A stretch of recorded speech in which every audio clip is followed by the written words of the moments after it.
Hey everybody, welcome back to our video series on building better digital experiences.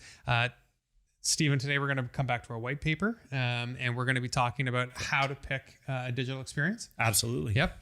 And so maybe you want to pull it up on the screen now because we're going to go right into our criteria, our process here that takes you through that structure that we outline to help you with that platform selection process.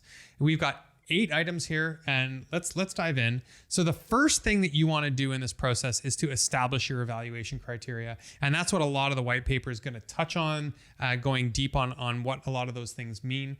And there's also a template. So at the end of the white paper, if you scroll all the way down, there's an Excel template that you can actually refer to here. Right here.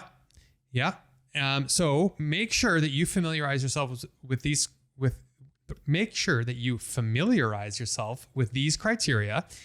Pick the ones that you like, toss the ones that you don't, add anything else that's missing, and then you're going to be able to get going on the rest of the process. And you've got an interesting take on how to prioritize those criteria once you put them together. Yeah. So what's missing in the Excel document that we have for criteria is the way that I deal with key stakeholders, primarily when you start talking about higher, mid, large, and enterprise customers, is I set out a questionnaire and I make sure that each key stakeholder ranks. So I don't give them the option to create, a rank through 1 through 10 and they can pick whatever it is. Right. I actually make them. It's mutually exclusive. It is mutually exclusive. So they can't pick one again. Right. And they have to rank in order of what they find is most important. Yeah. Otherwise, you're going to end up with everything being a high priority. Exactly. So I really like that. It forces you to make some tough choices. So once you've kind of got that whole exercise out of the way, you want to know which software you want to even consider. So you've got to build a consideration list. You've got to get, your list of platforms that you want to even take a look at. So, you can do some Googling, you can refer to Gartner and Forrester, you can talk to your friends, industry associations, or maybe even bring in an agency to help you.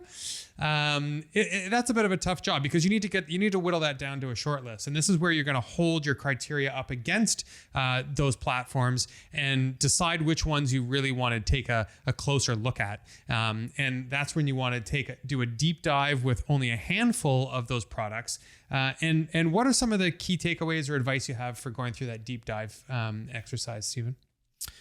So when you're doing a deeper dive into the criteria, what I typically want to do is talk to the day-to-day users, right? Each business unit. And again, I'm evaluating medium, large, and enterprise organizations for the most part. That's what I've done for the last 15 years.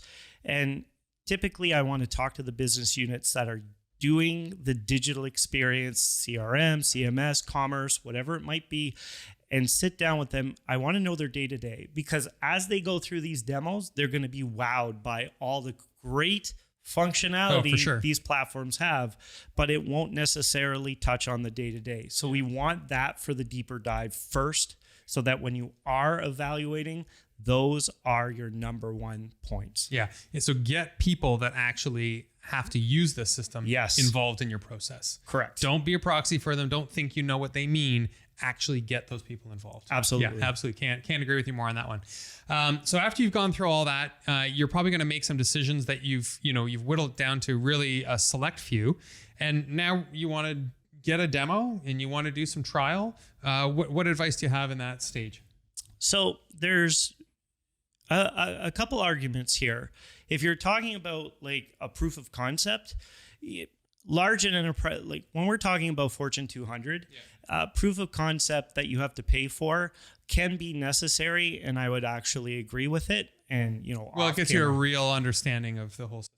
It is. So now that you kind of had your set criteria, if you are getting a trial or a demo or both, you really want to make sure that you focus the vendors on exactly what you're looking for. Do not go past go. I don't want to see anything else. Here's my scenarios that I want to evaluate. So if it's a demo sandbox where they've got, their working website, you want to see what you want to see and you want to trial what you want to trial because you're only going to get 15 days. Yeah. And that's a good point too. You want to be ready to take advantage of that trial period. Exactly. So you don't just want to get access and sort of monkey around with it. Don't even ask for that trial to be activated for you until you are ready. You've cleared your calendar. You can dedicate some time to it. You know what you want to look at, and then you're really ready to commit to that. Yeah, and we only say that because a lot of platforms are turning into SaaS platforms, and you're costing the product vendor money now. Right. Where before, they just, they just give it to you, right? But now we're talking about really stepping up your game with these SaaS platforms. Okay, so you've done all that, and you've probably gotten excited, and you've got a choice in mind. So, how do you formalize that into an actual recommendation? Great.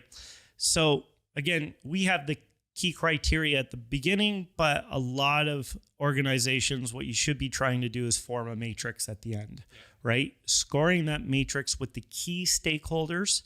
And there are two that kind of outweigh everybody else. It's the executive champion. So whoever's got to find the budget, find the timeline, and find those resources to be able to do the rest of the project that goes along with it, they get extra weight. And if you're working with a digital agency or an analyst who really understands these systems, their weight's going to be a little bit higher. But all the key stakeholders who are actually involved in the beginning, they should have a matrix and a list and say, okay, I like this and this and this, so that they can come to kind of that recommendation. So you sort of let the numbers tell the story. Exactly, 100%. Now, I've seen this in sort of smaller organizations as well, where you get through that trial and that demo period, and you are excited and you've got your mind made up, and it's really easy to just sort of charge off and start the project. But my advice here is just take a beat, just take a breath, and sleep on it, and then actually sort of make your case back to yourself. So formalize why you've picked this, even again, if you're just doing it for yourself, if not, for a colleague or just your boss. But make sure you can justify that choice before you actually make any purchasing decisions. So then you've actually got it's time to pull the trigger. And any final thoughts on how to ensure project success once you've made up your mind? Yeah, you know what? If you are down to those final two and you're looking to kind of step back, the finalization process comes down to the statement of work. Yep. This is where you're really going to close off what it is in that what's MLA, included, what's not. Yep. What's included, what's not, what support is included, how many versions are included, when do I have to renew, all of those little things. What happens if you have to bring in a digital agency to build out? How much do they Assuming you haven't been working with an agency the whole way through. Exactly. How much do they own versus how much did that product vendor own from responsibility? Yeah. Right? Because we're talking security, we're talking different avenues, and that's really where the finalization comes down to. I always say, take your time with the statement of work, and that's where you put your money in. Yeah, great. All right, thanks everybody. We look forward to seeing you on the next video. Don't forget to subscribe or like the video for us, and we'll catch you on the next one. Hey everybody, thanks for watching. Listen, we've got a brand new white paper on how to select your DXP. You can grab that by going to flyw.co/DXP. Now, we're also going to be running a workshop on May 3rd at 12 p.m. on how to actually assess your digital experience. So hop on if you have time. And if you're watching on YouTube, hit subscribe. Hit that subscribe and like button. Thank you, everyone. Thanks, everyone.